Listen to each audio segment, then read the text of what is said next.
Todo mundo pensa que o regime de comunhão universal de bens é aquele regime onde se engloba o que tem antes e o que adquire-se antes e o que adquire-se depois do matrimônio. Em tese, essa tese está certa, né? Porque comunhão universal, então vamos englobar todos os bens adquiridos, tanto na constância do casamento quanto os bens adquiridos anteriormente. Só que existe uma exceção, assim como toda a regra no nosso direito.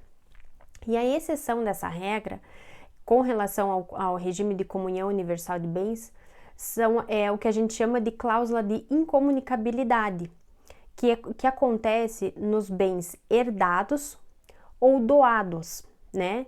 Então, assim, aquela pessoa que doa coloca uma cláusula de incomunicabilidade. Por exemplo, o pai vai doar para um filho um apartamento. O pai pode colocar uma cláusula de incomunicabilidade para que esse bem não se comunique com os bens adquiridos no matrimônio. Vou explicar melhor para ver se ficou claro. Um pai doa um apartamento, ok? Esse apartamento, se o pai colocar cláusula de incomunicabilidade no regime de comunhão universal de bens, ele não se comunica com os demais bens no momento de partilha, né? Seja em decorrência de um divórcio, seja em decorrência de um falecimento, de um óbito. Outra possibilidade de não ocorrer a comunicabilidade de bens é o que a gente chama de fideicomisso, né? O que é isso? Fideicomisso é uma forma de substituição testamentária. Então, essas são as duas hipóteses nas quais não se comunicam os bens. Mas só se comunica patrimônio? Só se comunica dinheiro? Não. As dívidas oriundas do casamento e que delas decorreram também são partilhadas. Então, quando você fala em comunhão universal de bens, você não pode pensar só na questão patrimonial. Vou dar outro exemplo. O casal adquiriu várias dívidas para o matrimônio. Fez vários empréstimos, vários contratos para celebrar o casamento. Essa dívida, se existir no momento do divórcio, será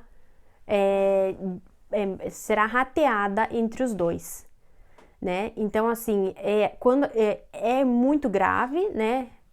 Vamos pensar assim, que esse regime de comunhão, ele tem um peso muito grande.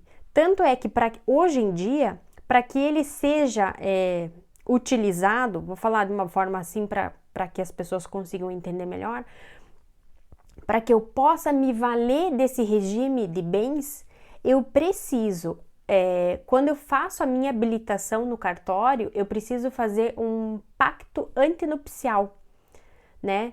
Porque assim, quando você fala em matrimônio, quando você escolhe o regime de bens, você não está escolhendo porque você ama a pessoa, você tem que, porque o regime de bens só interessa, ele só passa a ter validade posterior a um divórcio e posterior a um falecimento, porque durante a constância do casamento é muito restrita a utilização e validade.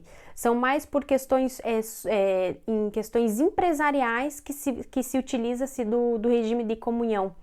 Então, tem que se pensar bem. Eu tenho uma única cliente em que eu estou fazendo o divórcio dela e ela é casada com comunhão universal de bens.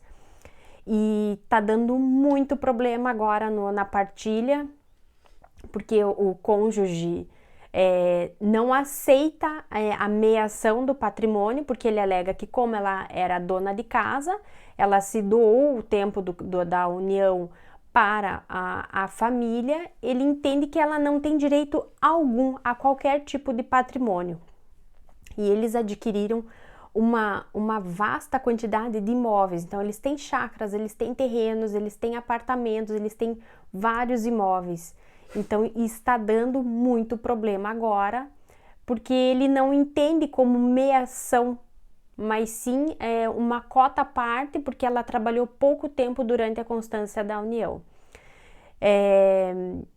Era isso que eu queria deixar nesse vídeo, referente à comunhão universal de bens. Então, ele precisa ter um pacto antinupcial para ser celebrado hoje em dia, porque o regime padrão hoje é a comunhão parcial de bens, onde você só tem direito àquela cota à parte adquirida durante a constância da união, então não tem comunicabilidade nenhuma, né? Essa é a grande diferença. E é só. Eu fico por aqui. Maiores dúvidas e maiores esclarecimentos podem me mandar inbox que eu respondo. Até mais!